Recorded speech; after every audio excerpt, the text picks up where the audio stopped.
ছেলের বিয়ে হয়ে গেলে ছেলে আর নিজের থাকে না, বউয়ের হয়ে যায়। কিন্তু মেয়ের বিয়ে হয়ে গেলেও মেয়ে কোনো দিন পর হয় না।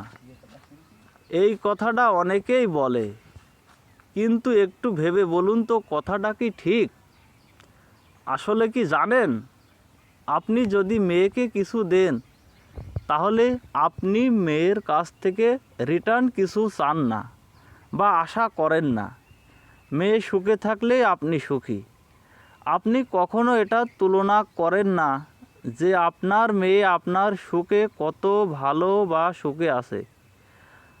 আপনার মেয়ে যদি আপনার চেয়ে 10 গুণও সুখে থাকে, ভালো থাকে, আপনার সেটা দেখে 10 গুণ খুশি হন।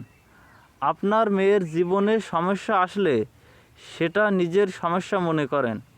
মেয়ে সুখী না হলে আপনিও সুখী হন না। জামাইকে সাহায্য করেন, বিপদে পাশে দাঁড়ান।